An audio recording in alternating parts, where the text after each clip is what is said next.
Hello welcome back to my channel. അപ്പോൾ ഇതെന്താ കഥ നിങ്ങൾ വിചാരിക്കുന്നുണ്ടോ? ഒരു പെട്ടിയൊക്കെ പാക്ക് ചെയ്യുന്നുണ്ട്. വേറെ ഒന്നല്ല, ഞാനൊരു 2 മാസം മുന്നേ ഷാർജയിൽ നിന്ന് അച്ഛനോടും അമ്മേനോടൊക്കെ യാത്ര പറഞ്ഞ് തിരിച്ച് നാട്ടിലേക്ക് വരാനുള്ള തയ്യാറെടുപ്പും കാര്യങ്ങളൊക്കെയാണ് നിങ്ങൾ ഈ കണ്ടുകൊണ്ടിരിക്കുന്നത്. അതിൻ്റെ ഫസ്റ്റ് പാർട്ടാണ് ഈ ഒരു പെട്ടി പാക്ക് ചെയ്യലെന്ന് പറയുന്നത്. ആക്ച്വലി ഇതിപ്പോൾ നൈറ്റ് ഫ്ലൈറ്റ് ആണെങ്കിൽ പെട്ടി പാക്കിങ് കാര്യങ്ങളൊക്കെ ചെയ്യുന്നത് അതേ നൈറ്റ് തന്നെ ഒരു 2-3 മണിക്കൂർ മുന്നേ ആയിട്ടാണ്. 2-3 മണിക്കൂർ ഉണ്ടോ എന്ന് തന്നെ ഡൗട്ടാണ്. അത്രയും ലേറ്റാണ്, ലാസ്റ്റ് മിനിറ്റ് പാക്കിംഗ് എന്നൊക്കെ വേണമെങ്കിൽ പറയാം.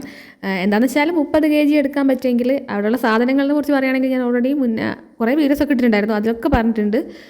മൊത്തത്തിൽ അവിടെ ഒരു 2-3 ആൾക്കാർക്ക് എടുക്കാനുള്ള അത്രയും സാധനങ്ങൾ അവിടെ ഇനിയും ബാക്കിയുണ്ട്.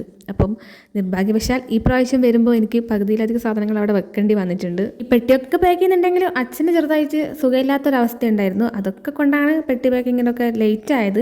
പിന്നെ വെയിറ്റൊക്കെ അഡ്ജസ്റ്റ് ചെയ്ത് എല്ലാം കൂടെ ഒന്ന് സെറ്റാക്കി എന്ന് വേണേൽ പറയാം. അതിൻ്റെ ഇടയ്ക്ക് ഞാൻ അച്ഛൻ എനിക്ക് വേണ്ടി ഫുഡൊക്കെ ഓർഡർ ചെയ്തിട്ടുണ്ടായിരുന്നു.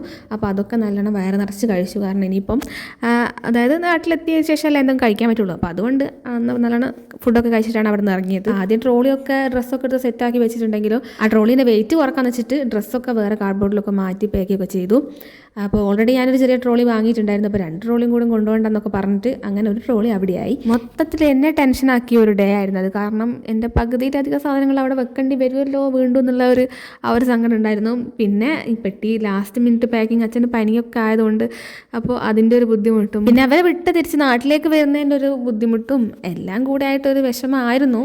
വീഡിയോസൊക്കെ ഇപ്പോൾ എഡിറ്റ് ചെയ്യുന്നതാണെങ്കിലും സ്റ്റിൽ എനിക്ക് ആ ഒരു അന്നത്തെ ടെൻഷനൊക്കെ ഇപ്പോൾ എൻ്റെ മൈൻഡിൽ ഇങ്ങനെ വരുന്നുണ്ട്. ആ ഒരു മെമ്മറീസൊക്കെ 2 മാസമായി ഓൾമോസ്റ്റ്. അങ്ങനെ ഞങ്ങളുടെ ടാക്സിയൊക്കെ വിളിച്ച് എയർപോർട്ടിലേക്ക് പോവാണ്. ഓൾമോസ്റ്റ് പുലർച്ചെങ്ങാണ്ടായിരുന്നു ഫ്ലൈറ്റ്, കറക്റ്റ് എനിക്ക് ടൈമൊന്നും ഓർമ്മയില്ല.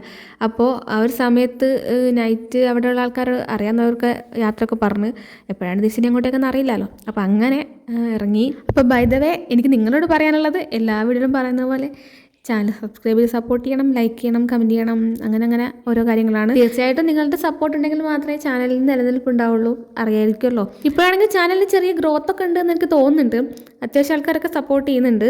പിന്നെ സപ്പോർട്ട് ചെയ്യുന്നവർക്കൊക്കെ എന്തായാലും താങ്ക്സ് ഉണ്ട്. പിന്നെ അത് മാത്രമല്ല, ഞാൻ ഷാർജയിലുള്ള സമയത്താണെങ്കിലും സ്റ്റിൽ ഇന്നേക്ക് വരെ ഞാൻ ഷോർട്സ് കൃത്യമായിട്ട് ഓരോ ദിവസവും ഇടാൻ വേണ്ടി ശ്രമിക്കാറുണ്ട്.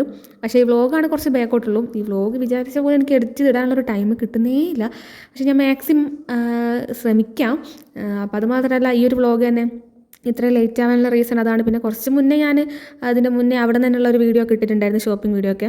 കണ്ടിട്ടില്ലെങ്കിൽ നിങ്ങൾ അതുകൊണ്ടൊന്ന് കണ്ട് സപ്പോർട്ട് ചെയ്യണം. പിന്നെ എൻ്റെ ഈ ഒരു വീഡിയോ ഒരു കുഞ്ഞ് വീഡിയോ ഉണ്ട്. അപ്പോൾ നിങ്ങൾ അവസാനം വരെ കാണുന്നുള്ള പ്രതീക്ഷയിലാണ് ഞാൻ ഇങ്ങനെ ഓരോന്ന് പറഞ്ഞു പോകുന്നത്. വീഡിയോൻ്റെ വിഷ്വലും ഞാൻ പറയുന്നത് തമ്മിൽ വലിയ ബന്ധമുണ്ടെന്ന് അറിയില്ല, എന്നാൽ പോലും എനിക്ക് പറയണം തോന്നിയിട്ടാണ് ഇതൊക്കെ പറയുന്നത്. പിന്നെ ഈ ഒരു ഓൺ ദ വേയുള്ള കാഴ്ചകളൊക്കെ ഞാൻ ഇതിൻ്റെ മുന്നേ ഒക്കെ ഇഷ്ടംപോലെ വീഡിയോസ് ഇട്ടിട്ടുണ്ട്. ഷാർജയിൽ നിന്ന് അങ്ങോട്ട് പോകുന്നു ഇങ്ങോട്ട് പോകുന്നു അങ്ങനെ കുറേ വീഡിയോസ് ഉണ്ട്. അപ്പോൾ അതിലൊക്കെ നിങ്ങൾ കണ്ടിട്ടുള്ള കാഴ്ചകൾ തന്നെയാണ്, അതിനെക്കുറിച്ച് പ്രത്യേകിച്ചൊന്നും പറയണ്ടല്ലോ. അങ്ങനെ പറഞ്ഞത് എയർപോർട്ടിലെത്തിയിട്ടുണ്ട്. എയർപോർട്ടിലെത്തിയിട്ട് ഞാൻ കുറച്ച് സമയം അവിടെ ഫ്രണ്ടിൽ തന്നെ വെയിറ്റ് ചെയ്യുന്നുണ്ടായിരുന്നു. വേറെ ആരെയല്ല, ഞാൻ എൻ്റെ ഷാർജയിലേക്ക് പോകുന്ന ആ ഒരു വീഡിയോയിൽ പറഞ്ഞിട്ടുണ്ടായിരുന്നു എനിക്ക് പുതിയൊരു ഫ്രണ്ടിനെ കിട്ടിയെന്നുള്ളത്. അപ്പോൾ ഞങ്ങൾ അവൾക്ക് വേണ്ടിയിട്ടായിരുന്നു കുറച്ച് സമയം അവിടെ വെയിറ്റ് ചെയ്തത്.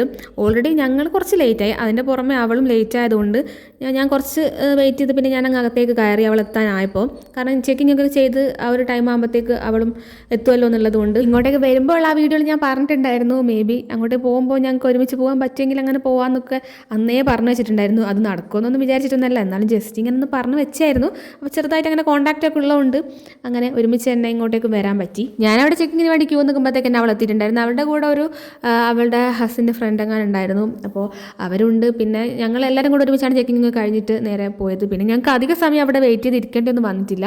കാരണം ഓൾമോസ്റ്റ് ഞങ്ങളൊരു ആ ഒരു സമയത്ത് തന്നെയാണ് അവിടെ എത്തിയതൊക്കെ. അപ്പോൾ പെട്ടെന്ന് തന്നെ ഫ്ലൈറ്റിലേക്ക് പോകാനും പറ്റി. അപ്പോൾ ഇതാണ് ആ ഫ്രണ്ട്. പിന്നെ ഞങ്ങളുടെ തൊട്ട് ബാക്കിൽ ഇരിക്കുന്നതാണ് അവളുടെ ഹസിൻ്റെ ഫ്രണ്ട്. ഇങ്ങോട്ട് വരുമ്പോൾ ആ ഒരു വീഡിയോ കണ്ടവർക്ക് അറിയായിരിക്കുമല്ലോ. അങ്ങനെ ഞങ്ങൾ കുറച്ച് വിശേഷങ്ങളൊക്കെ പറഞ്ഞിങ്ങനെ പോയി. അതിൻ്റെ ഇടയ്ക്ക് ഞങ്ങൾ സീറ്റ് സെയിം ആയിരിക്കാൻ ചാൻസ് ഇല്ല, കാരണം ഞങ്ങൾ ബോർഡിങ്ങിൻ്റെ സമയത്ത് പ്രത്യേകിച്ചൊന്നും പറഞ്ഞിട്ടില്ലായിരുന്നു. പിന്നെ ഫ്ലൈറ്റിൽ കയറി കഴിഞ്ഞാൽ പിന്നെ വേണമെങ്കിൽ ചേഞ്ച് ചെയ്യാന്നുള്ളൊരു മൈൻഡായിരുന്നു. പക്ഷേ ഫ്ലൈറ്റിൽ വലിയ രീതിയിൽ തിരക്കേ ഉണ്ടായിരുന്നില്ല. അവളാണ് അവിടെ ഇരിക്കുന്നത്. പിന്നെ ഞാനും അതിൻ്റെ നേരെ 2 സീറ്റിൻ്റെ ബാക്കിലാണ് ഉണ്ടായിരുന്നത്. അപ്പോൾ പിന്നെ മാറിയിരിക്കാനൊന്നും പോയില്ല, അങ്ങനെ തന്നെ ഇരുന്നു.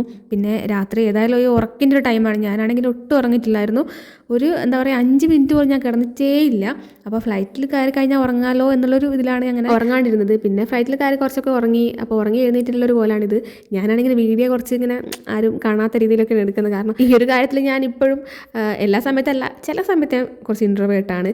പിന്നെ എൻ്റെ ഒരു സൈഡിൽ വിൻഡോ സീറ്റിരിക്കുന്ന ഒരു ചേട്ടനുണ്ട്. അപ്പോൾ അവരിങ്ങനെ ഇടയ്ക്കിടയ്ക്ക് നോക്കുന്നുണ്ട് ഞാൻ വലിയ വ്ളോഗറൊക്കെ ആണോ എന്നുള്ളൊരു ആ ഒരു ഇതിലാണ്. പിന്നെ അവർക്ക് അവരറിയണ്ട എന്നുള്ള രീതിയിലാണ് വീഡിയോ ഒക്കെ ഇങ്ങനെ എടുത്തെടുത്ത് പോയത്. അങ്ങനെ അത് സേഫായിട്ട് കാലിക്കറ്റ് ഇൻ്റർനാഷണൽ എയർപോർട്ടിൽ ലാൻഡ് ചെയ്തിട്ടുണ്ട്.